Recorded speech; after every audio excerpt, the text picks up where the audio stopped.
പത്തരമാറ്റ് സീരിയലിൻ്റെ ഏറ്റവും പുതിയ എപ്പിസോഡിലേക്ക് എല്ലാവർക്കും സ്വാഗതം. അങ്ങനെ നവ്യയും നയനയും കൂടി നിർമ്മലിനെ കാണാൻ വേണ്ടിയിട്ട് പോവുകയാണ് കേട്ടോ. അവർ പോകുന്നതിന് മുൻപേ വീട്ടിൽ വെച്ചിട്ട് നിർമ്മലിനെ കുറിച്ച് സംസാരിക്കുന്നതെല്ലാം ആദർശ് കേട്ടിരുന്നു കേട്ടോ. നിർമ്മലും നവ്യയുമായിട്ടുള്ള ഇഷ്യൂവിനെ കുറിച്ച് നയന ആദർശിനോട് സംസാരിച്ചെങ്കിലും ആദർശ് പൂർണ്ണമായിട്ട് അങ്ങനെ വിശ്വസിച്ചിട്ടില്ലായിരുന്നു. കാരണം നവ്യയുടെ സ്വഭാവരീതികൾ അങ്ങനെയായിരുന്നല്ലോ. അവിടെ ഒരുപാട് പ്രശ്നങ്ങൾ നവ്യ മൂലമുണ്ടായതാണ്. അത് അവൾ മനഃപൂർവ്വം ചെയ്തതാണെങ്കിലും ഈ ഒരു പ്രശ്നം അവൾ അറിയാതെ നടന്നൊരു കാര്യമായിരുന്നു. പക്ഷേ ആദർശിന് അത് പൂർണ്ണമായിട്ടും വിശ്വാസമായിട്ടില്ലായിരുന്നു കേട്ടോ. അങ്ങനെ നയനയും നവ്യയും സംസാരിക്കുന്നത് ആദർശ് കേൾക്കുകയാണ്. നവ്യ പറയുന്നുണ്ട്, ഈ പ്രശ്നമെങ്ങാനും എൻ്റെ ഹസ്ബൻഡോ അമ്മായിയമ്മയെ കേട്ടാൽ അവർക്ക് പിന്നെ എന്നെ കുത്തി നോവിക്കാൻ ഇത് മതി. പക്ഷേ നിനക്ക് നല്ലൊരു എല്ലാം കാര്യങ്ങൾ തുറന്ന് പറയാൻ ഹസ്ബൻഡ് ഉണ്ടല്ലോ എന്ന് നയനയോട് പറയുന്നുണ്ട്. അപ്പോൾ നയന പറയുന്നുണ്ട്, നല്ലതൊക്കെ തന്നെയാണ്, പക്ഷേ എല്ലാവർക്കും ചില സമയത്ത് ചില പോരായ്മകളൊക്കെ ഉണ്ടല്ലോ, അതൊക്കെ അവളുടെ ആദർശനും ഉണ്ട് എന്ന് അവൾ പറയാൻ കേട്ടോ. പിന്നീട് നവ്യ പറയുന്നുണ്ട്, ഇനി ആദർശേട്ടൻ ഇത് അറിഞ്ഞതുകൊണ്ട് ഇനി എന്നോട് ആ രീതിയിലായിരിക്കുമോ പെരുമാറുക, ഇനി നീ എന്നെക്കുറിച്ച് പറഞ്ഞതൊക്കെ അദ്ദേഹം വിശ്വസിച്ച് കാണോ എന്നൊക്കെ പറയുന്നുണ്ട് കേട്ടോ. ആദർശേട്ടന് കാര്യങ്ങളൊക്കെ അറിയാം, പക്ഷേ നമ്മളെ സഹായിക്കാനൊന്നും ആദർശേട്ടന് കൂടെ ഉണ്ടാവില്ല എന്നൊക്കെ നയന പറയുന്നുണ്ട്. നീ പേടിക്കാതെ ചേച്ചി, നമുക്ക് ഇതെല്ലാം നേരിടണം.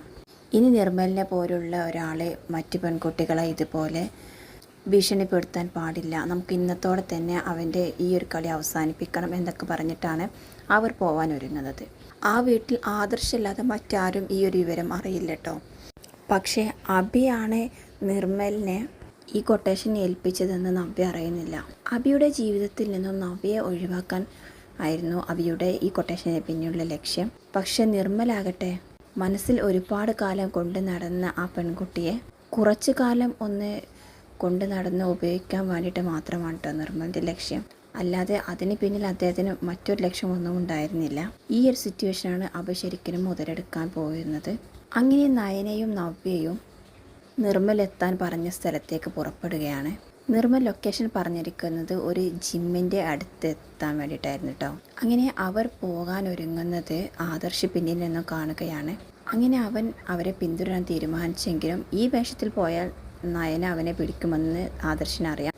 അതുകൊണ്ട് തന്നെ വേഷം മാറിപ്പോയാലോ എന്ന് കരുതിയിട്ട് ഒരു സിംഗിൻ്റെ വേഷം കിട്ടുകയാണ് കേട്ടോ ആദർശ്. അങ്ങനെ നവ്യയും നയനയും ഒരു ഓട്ടോയിൽ ആ ജിം സ്റ്റേഷൻ്റെ അടുത്തേക്ക് എത്തുകയാണ്. തൊട്ടു പിന്നാലെ തന്നെ കാറിൽ ഒരു സിംഗിൻ്റെ വേഷത്തിൽ ആദർശം എത്തുന്നുണ്ട്.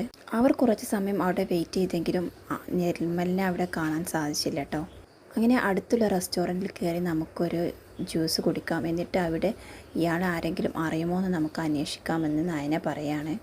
അങ്ങനെ രണ്ടുപേരും ആ റെസ്റ്റോറൻറ്റിൽ കയറി ഓരോ ജ്യൂസും ഓർഡർ ചെയ്ത് അവിടെ കുടിച്ചുകൊണ്ടിരിക്കുക കേട്ടോ. പക്ഷേ നിർമ്മലിൻ്റെ ഫോണിലേക്ക് വിളിച്ച് നോക്കിയിട്ടുണ്ടെങ്കിലും ഫോൺ സ്വിച്ച് ഓഫ് ആണ് എന്നാണ് പറയുന്നത്. മിക്കവാറും അവൻ നമ്മൾ വന്നതും നമ്മുടെ മൂവ്മെൻറ്റ്സ് എല്ലാം നിരീക്ഷിക്കുന്നുണ്ടാവുമെന്നാണ് നവ്യ നയനോട് പറയുന്നത്. തൊട്ട് പിന്നാലെ തന്നെ ആദർശം അവിടെ എത്തുന്നുണ്ട് കേട്ടോ. ആദർശിൻ്റെ ആ നോട്ടും ഇരിപ്പൊക്കെ കണ്ടിട്ട് നയനക്കൊരു സംശയം തോന്നിയിരുന്നു. അവൾ അവനെ സൂക്ഷിച്ച് നോക്കിയിരുന്നു. അങ്ങനെ ആ നയനക്ക് കാര്യം പിടികിട്ടി കേട്ടോ. എങ്കിലും ഒരു പണി കൊടുക്കാമെന്ന് അവൾ മനസ്സിൽ വിചാരിച്ചു. അങ്ങനെ അവർ മാനേജർ അടുത്തേക്ക് പോവുകയാണ്. എന്നിട്ട് അദ്ദേഹത്തോട് ചോദിക്കുന്നുണ്ട്, ഒരു ഫോട്ടോ കാണിച്ചിട്ട് ഇയാളെ അറിയുമെന്ന്. അപ്പോൾ അദ്ദേഹം പറയുന്നുണ്ട്, ഇത് നിർമ്മലല്ലേ, ഇയാളെ എങ്ങനെ അറിയാമെന്ന് നയന ചോദിക്കുന്നുണ്ട്. ഇവിടെ തൊട്ടടുത്തുള്ള ആ ജിമ്മ് തുടങ്ങിയിരിക്കുന്നത് ഇദ്ദേഹമാണെന്ന് പറയാം കേട്ടോ. ഇയാളുടേതാണോ ആ ജിം ചോദിക്കുന്നുണ്ട്. അതേന്ന് പറയാണ്. പിന്നീട് നയന പറയുന്നുണ്ട്, ആ സിംഗ് ഒരുപാട് നേരമായിട്ട് ഞങ്ങളെ ഇങ്ങനെ നോക്കിക്കൊണ്ടിരിക്കുകയാണ്. അദ്ദേഹത്തിന് നോട്ടം കണ്ടിട്ട് എന്തൊക്കെയോ ദുരൂഹ ലക്ഷ്യം തോന്നുന്നുണ്ട് എന്ന് പറയേണ്ടവർ. അത് സാരമില്ല, അത് ഞാൻ നോക്കിക്കോളാം, നിങ്ങൾ പോയിക്കോളൂ എന്ന് മാനേജർ പറയുന്നുണ്ട്. അവർ പോയതിന് തൊട്ട് പിന്നാലെ തന്നെ ആദർശം അവിടെ നിന്ന് എണീക്കാൻ കേട്ടോ. അപ്പോൾ ആ മാനേജർ വന്നിട്ട് ആദർശത്തെ തടഞ്ഞു നിർത്തുന്നുണ്ട്. താങ്കൾ എങ്ങോട്ടേക്കാണ്? കുറേ നേരമല്ലോ ആ പെൺകുട്ടികളുടെ പിന്നിൽ ചുറ്റി കളിക്കുന്നത്, ഇപ്പോൾ അവർ പോയത് കണ്ട് പിന്നാലെ പോവുകയാണല്ലേ എന്ന് ചോദിക്കുകയാണ്. ഇത് കേട്ട് ആദർശന് ദേഷ്യം വരാൻ കേട്ടോ. ഞാൻ അവരെ ചുറ്റി പിന്നാലെ പോകുകയൊന്നുമില്ല, അതെൻ്റെ ഭാര്യയാണെന്ന് പറയാണ്. അപ്പോൾ മാനേജർ നയനയെ വിളിച്ചിട്ട് ചോദിക്കുന്നുണ്ട്, ഇയാൾ നിങ്ങളുടെ ഭർത്താവാണോ എന്ന്. അപ്പോൾ നയന പറയുന്നുണ്ട്, ഇയാളെ എനിക്കറിയില്ല, എൻ്റെ ഭർത്താവൊന്നുമില്ല എന്ന് പറയാണ്. എന്നിട്ട് അവർ പോവുകയാണ് കേട്ടോ. ശരിക്കും നയന ആദർശിനൊരു പണി കൊടുത്തതാണ് കേട്ടോ ഇവിടെ. പിന്നീട് ആദർശ് അവൻ്റെ താടിയും തൊപ്പിയും എല്ലാം താഴെ ഇട്ടിട്ട് കാണിച്ചു കൊടുക്കുകയാണ് യഥാർത്ഥ രൂപം. എന്നിട്ട് ഫോൺ എടുത്തിട്ട് അതിൽ ഒരു കപ്പിൾ ഫോട്ടോ കാണിച്ചിട്ട് പറയുന്നുണ്ട്, കണ്ടോ ആ പോയിലെ പെൺകുട്ടി, അതെൻ്റെ ഭാര്യയാണ്. അപ്പോൾ ആ മാനേജർ നോക്കിയിട്ട് പറയുന്നുണ്ട്, ശരിയാണല്ലോ എന്ന് പറയാം കേട്ടോ. അങ്ങനെ നയനയും നവ്യയും നിർമ്മലിനെ കാണാൻ സാധിക്കുന്നില്ല. അവർ വീട്ടിലേക്ക് മടങ്ങാൻ കേട്ടോ. അപ്പോൾ ആദർശ് വീട്ടിലെത്തിയതിനു ശേഷം നവ്യയോട് ചോദിക്കുന്നുണ്ട്, നീ എന്താ എന്നെ അറിയില്ല, എൻ്റെ ഭർത്താവല്ല ഞാൻ എന്നൊക്കെ ആ മാനേജറോട് പറഞ്ഞതും ചോദിക്കുകയാണ്. അപ്പോൾ നയന ഒന്നും അറിയാത്തതുപോലെ കാണിക്കാൻ കേട്ടോ.